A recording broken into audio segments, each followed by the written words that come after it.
it's pretty awesome. It takes off vertically like a helicopter and then flies straight like a plane. Bloop.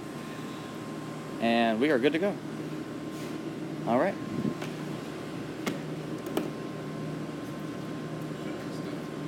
It's still on delay, but it should be there in a second.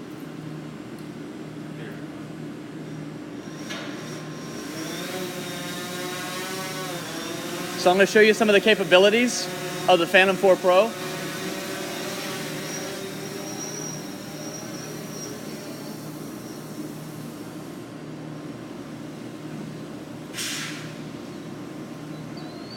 Hopefully I don't fly into a power line. Is this supposed to be playing this evening? Yep. Yeah, there's a little delay. There's a little delay. It's going to take a minute. So one of the things it can do, it can identify a certain location and then fly contiguously around that location so that we don't have to, I don't have to adjust it after that. It will focus on that specific item for as long as I want it to. These can fly for about 25 minutes, assuming you take care of the batteries. Agree. That. Point of interest. Okay. 4 POI. Fly. Oh.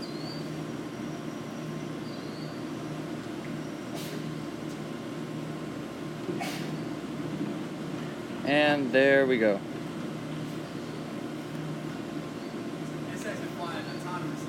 Say what? Yeah, purely autonomously. I'm not touching it at all. It can also identify, I can identify certain locations and it can fly to those. And then it'll keep that GPS location, so it'll fly to that every single time. What that can be used for is in things like construction. You can fly every single day at the same place, or even agriculture, and take a look at the same plants at the same place every single time without having to even touch it. All you have to do is press a button, it takes off, it flies, it does its business, it comes back, it lands. So let's see, we got that. So then, exit out of it. There's also waypoint mode, which is what I was just talking about. So I can record this point.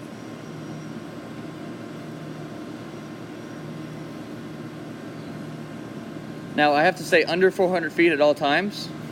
The only exception for that is in case of a flight emergency. An example of that is if another plane decides to start flying really low, it's flying about 200 feet, then I have authorization to go up and break 400 feet in order to avoid any kind of crash with a plane.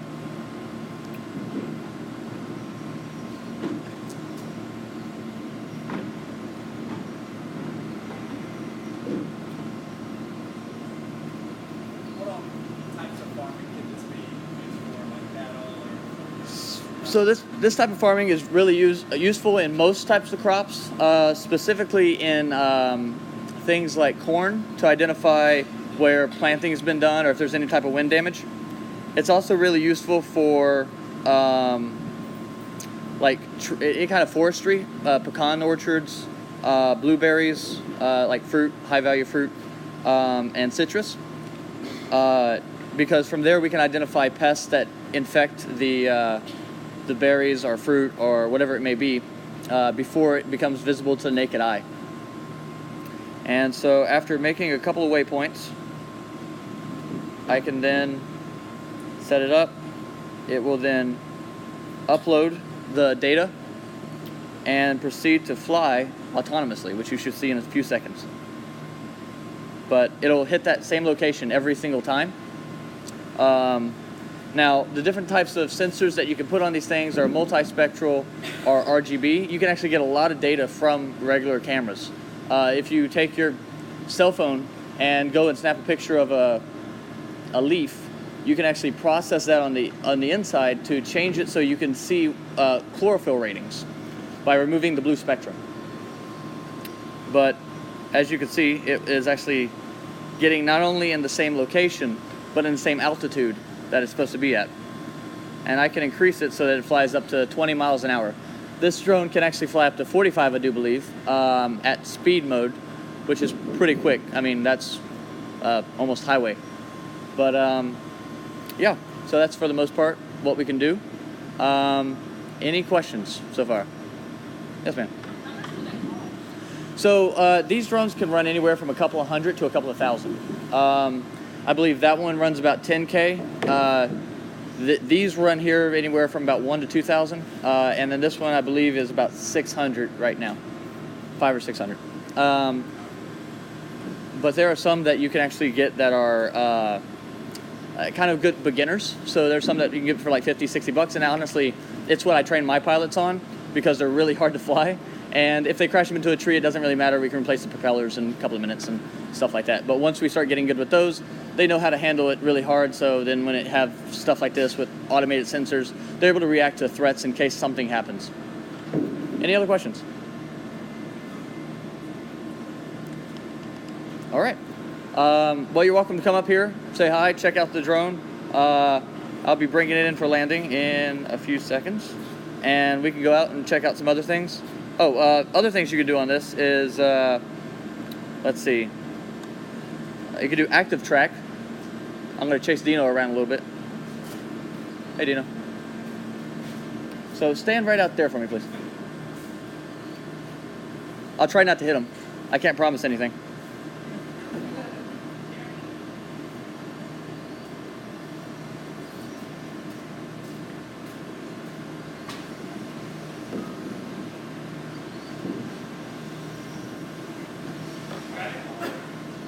Almost.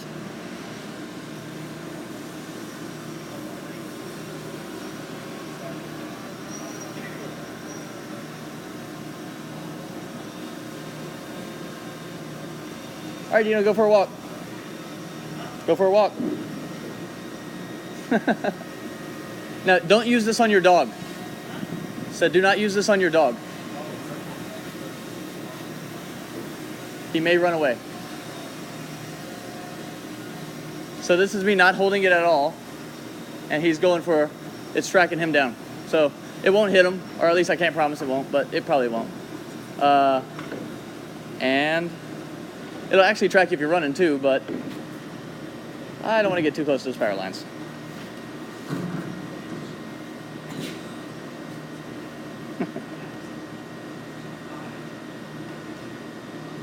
I'm now sneaking up behind him as best I can.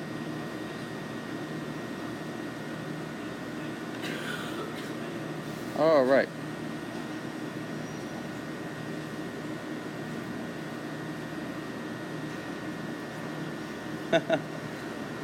So that's just some of the things you can do with drone technology nowadays. I think he thinks it's still working, but I can still hit him with this drone if I want to.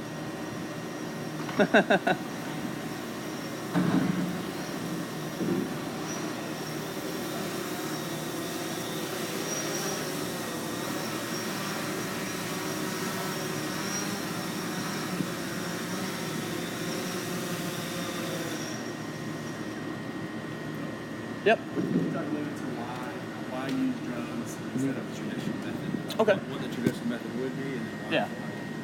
So some of the traditional methods of utilizing drones in agriculture is to, are some of the ways of using it versus traditional means is you can always go out and walk a field. That takes time, effort, money. And you can also just not see something that you may be able to see from the air. Being able to provide these drones to farmers helps them save time and save a lot of money. Like I said, we identified last year $2.2 million in damage on a single farm that got hit by Hurricane Irma. It was a pecan farm. He thought he lost about 2,000 trees. We went out there on day one. He called us, went out there, we surveyed, and then after about 2 days, we gave him back a report that he actually lost 5,000 trees. That's $2.2 million in a single day.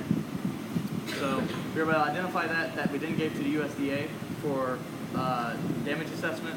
That was able to cut him a check so that he could reimburse him on some of the for disaster funds. We also use this in insurance to be able to identify all the damage that's happened, so that we can then give farmers the opportunity to get that money quicker, so that they can start being able to save their farm. That's what's really important to us here. Additionally, there's other methods such as satellites that you could use, but it's inhibited by things like clouds, which is pretty easy to get around when you're flying under. that's some. Oh, it's pretty windy today. So yeah, if you guys have any questions at all, feel free to ask me. I'm here. Anything else? Yep. So yeah, if you guys want to come up and talk more about drones, I'm open to it. Like I said, we do trainings. We do Gresco here. They have excellent drones that are available. And a lot of really good information. So if you want to get into the industry, it's an excellent industry to get into. It's really helpful with farming. And we hope to see you guys soon. Thank you.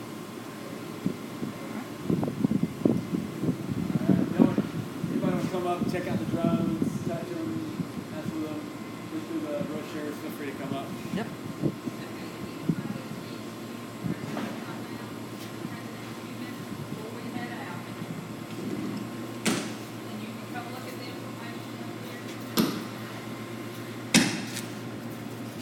What is that sound? Hey. What is that sound? They're doing something Oh. here with speakers. All areas. Hmm? You cover all U.S.? So what we do is we do Georgia, Florida, South Carolina, Alabama, Tennessee. We cover mainly the Southeast, but we're starting to move into Midwest. That's where we are right now. Do you know any companies that do Northeast? Do what? Northeast area? Northeast? And like I don't- service company. Well, my great uncle has a huge farm, and it's a lot of fruits in New York, Yeah. and he loses How you doing? from deer and everything. That's nice. He lost 3 acres so far. Yeah. Wow. Yeah, if you want to get, I can set you up.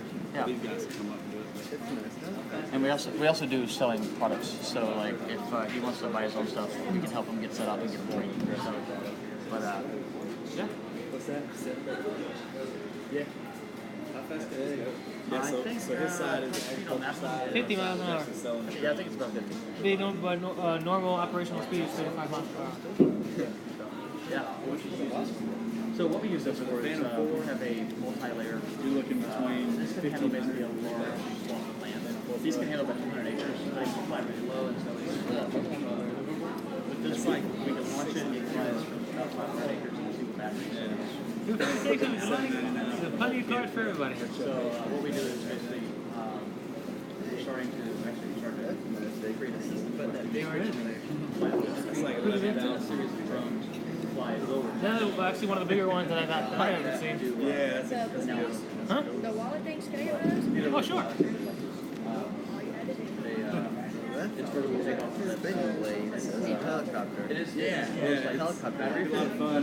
Yeah, but the thing is that with the helicopters, they only have one, so they're very unstable. They often move like to and fro.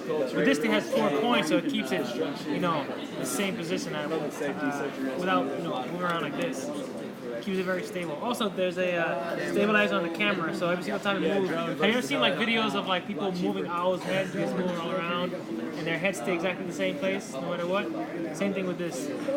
So the technology is really great for doing different types of surveys, be it crops or going on power lines or pretty much anything you need to do for it. Right. Yeah. So basically, for this kind of area, survey, they're really basic plans. They're very, very, very expensive toys. Yeah, you're right. Yeah, maybe. That is. Y'all have like pilots and they go out and fly these for people? Yeah.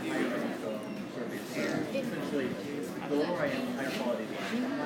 Higher up I go, the more area. You actually need to have we have this class that we teach people how to train people how to pass the test for the pilot license by the FCC. And then there's some. Where are y'all at? Sorry, keep saying it. Huh? Where are y'all out of, like your location? Augusta, Georgia. Augusta, Georgia is our headquarters, yep. That's where we're based right now. And we service all of South Carolina, Georgia, and Florida, and Alabama, and Tennessee. So, but yeah, we're actually doing a training, I believe, a couple of weeks up in Atlanta, just kind of going over basics if people want to get certified. Yeah. So.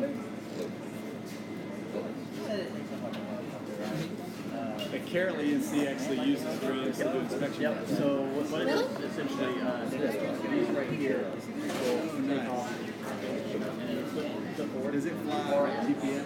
Like, do you have to control it? It's pretty cool. Is that what you like that?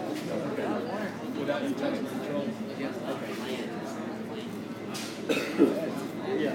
Looks like a mini. Now there are some that land like planes and basically just so it's like you throw it or whatever and then it'll land and it's so you have to make sure you control where you land. You can't really land on like concrete too much.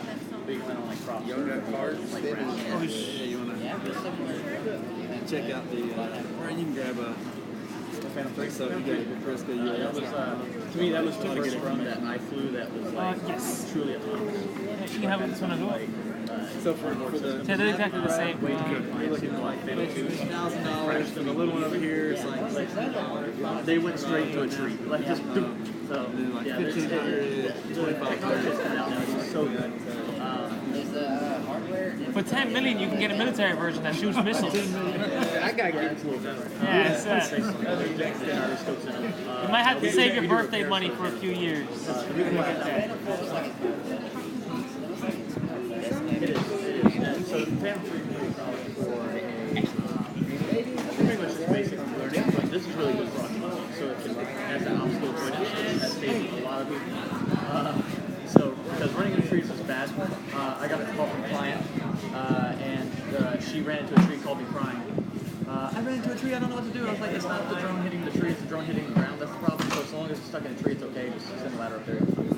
But yeah. So if y'all flown any of Yeah, don't try to fly it out. When are you guys training? How you doing, sir? When are you guys training? Pilot? We're doing a training March 19th.